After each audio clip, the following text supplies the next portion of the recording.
marka hore ilaahay subxaanahu wa tacaala mahad oo dhan iska leh marka labaad waxa weeye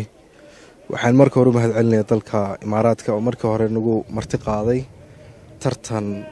sanadeedkiiba hal mar la qabto oo loogu talagalay runtii da'yar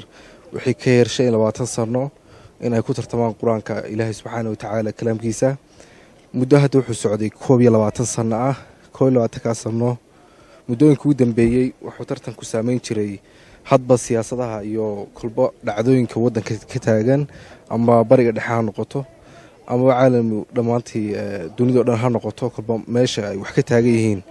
bay hadba doorkooda la ciyaaraan ma cusba qadiyadani hadda waxa taagan in go'doon laga sameeyo qadar qadiyada awgeed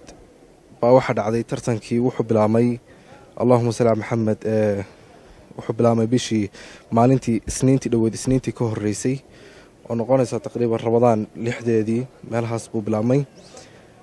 tartanka waxa joogay 112 dawladood walow la kala reebay qaarkood la celiyay kadib maalmaha kamid ah tii soo baxday bayaan ah in magaranaysa wadanka qadar cilaaqaadka loo jaro ismaana lahayn runtii tartanka iyo saameynba ku yeelanaysa laakiin way ku yeelato waxa laga bilaabay ardaygii qadariyaha isagoo isla habeenkii ku qoran ayaa aan la sugin habeenimidkiinu golo afarnimadkii wadanka laga saaray waatii Soomaaliland iyadu si gooni uga hadashay walow tartanka aanay khusaynin Soomaaliland oo meel magaranaysa kursi aanay ku lahayn oo Soomaaliya ay ku leedahay kursiga Soomaaliya oo loo qaybiyay magaranaysa goboladii Soomaaliya la isku oran jiray tartanka loo qaybiyay ayaa waxa ka soo baxay inaan anu u tartamo kadib waxaan ku tartamay magacii ummadii Soomaaliyeed loo oran jiray alxamdulillah siyaasadda Usmaan Allah way soo gaaraysaa laakiin maadaama xiriir badan la sameeyay madaxweynaha Soomaaliya Farmaajo Maxamed Abdullaahi Farmaajo oo kadibna uu wax badan diiday in uu runtii raaco qolooyinka xulafada gooniya samaystay ayaa waxay kaliftay in shalay toolo yimaado Soomaaliya wasiirka arrimaha dibadda ee Qatar la soo dhaweeyo Soomaaliya ay si fiican soo dhaweyso arintaas qadiyadaas maadaama Soomaaliya aan loo baahnayn in ay xulafada raacdo loo baahnaa annaga saameyn ba nagu yeelatay waxa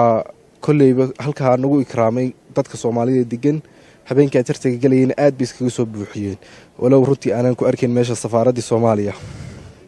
laakiin shacabkii weynaayay magaranaysa ummadii sa u dhameyd amba Soomaaliland amba Hargeysa ka tagaan amba wax weey Muqdisho ka yimaado waayo qof Soomaali oo tartamaya aad bay runtii dhiirigelinayeen in ka badan 3,000 qof wax ku dhawaa yimid tartanka oo daawanayay kadib waxay dadkaasi ballan qaadeen in magaranaysa midkaayba maalin la casuumo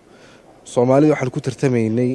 dunida waxa metelay maadaama dadkeenu waqtiyadii dagaalka ay hijroodeen oo magaranaysa wadamada ay kala galeen ilaa 7 dal baan metelaynay 7 shakhsi oo Soomaaliya oo anu markaa Soomaaliya oo ka socdo laakiin iyagu jinsiyada kala sita sida Ethiopia Kenya Holland oo ama Netherlands loo yaqaan Denmark meelahaas oo dhan ka socdeen marka wallahi Djibouti soo kale waxaan uga salaamayaa safiirka Djibouti oo runtii dalka Imaaraadka maalintii Jimcihii casuumad nagu qabtay magaalada Abu Dhabi isagaan ku maqnayn isaga runtii aad nooga warhayay soo kale ganacsadaha weyn ee degan magaalada Dubai Abu Bakar Muwarig oo runtii isna ganacsada Soomaaliyeed oo isna waqtigiisa oo dhan noo huray garab taagnaa intaan meesha joognay wax shakhsi oo Soomaali oo aad runtii u ixtiraam badan ahaa aad baan isagana halkan uga faa'iideysan inuu hambaliyeeyo dhammaan shacabka reer Somaliland ummadda Soomaaliyeed arrinka dhacay ee qadiyada aad ka xun oo ka tacsiideynaya manaan jeclay runtii namana saameyn doonto dadaalkayga mar walba waan wadaynaa meel walba ka muuqan karno laakiin magaca ummadda Soomaaliyeed lama qarin karo cid walba hadda istiraado qariya dadku waxa faafal ka siisaa qaabkii lagu yimid ma baxba lagu yiri ma sida lagu yimid bafdaq faafal ka siisaa qaabka lagu horto nimankan kuma oranayaan meeshu tartiibaad bay kala leeyaan darajooyin bay kala haystaan waxaan ku qornaa shalay toole magaalada maalinta hore shaariqan joognay Abu Dhabi baa ka horeysay shalay toole magaalada Cajmaan ba niman Soomaaliyeed culimo maadaama dadkeena inta halkan tageen Abu Dhabi masaajidada tukiyaan oo iyagoo masaajidada badankooda tukiya ayaa waxa iskugu yimid masaajid kamid ah magaalada Cajmaan halkaas aan ku lahayn afurka iyo cashada aan ku lahaa oo joogay halkaas aan tukiyay salaadii taraawiixda iyo cishihii kadib number bay soo garaacay nimankii lajnada amba tartiibintii ama nidaamintii ahaa magaranaysa tartanka waxay ugu yidhaahdeen waxaa jirtaa inaad xafiiskii timaado magaranaysa jaa-isada maadaama waad maqantahan ku sugaynaa ilaa aduu saacad waan ku sugi karanaa waayahay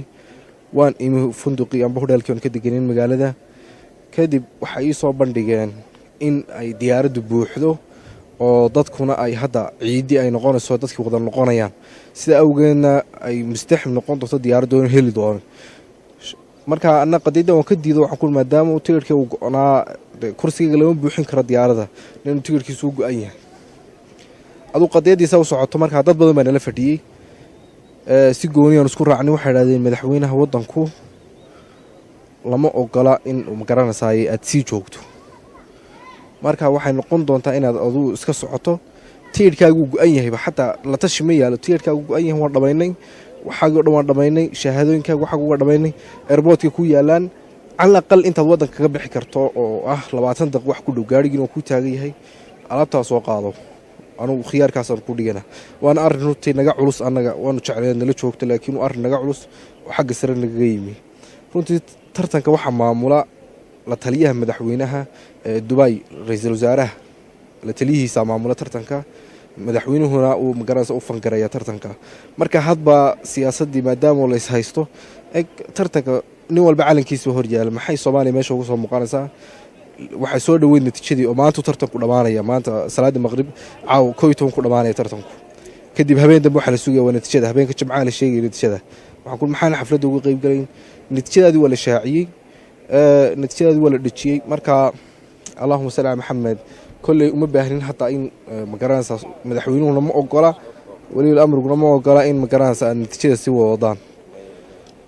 marka halka waxa nooga muuqatay dadka Soomaaliyeed intii la socotayna ay arkaysay in runtii sanadkan aan rajeynayno Soomaaliya kaalinta labaad hadii magaranaysa Sacuudiyaanka oo aad loo rajeynayay ayaan isku mid noqonay waxa la sugay marka ama in Sacuudiyaanka la siiyo ama in aan la siiyo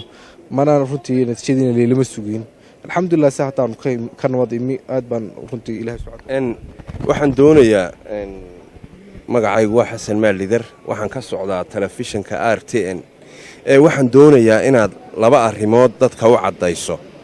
marka hore foomamka laga buuxbuuxiyay intaana tartanka ka qayb galin foomamka laga buuxbuuxiyay ma magaca Soomaaliland baad ku gashay mise magaca Soomaaliya taas waa qodob markii laga joojiyay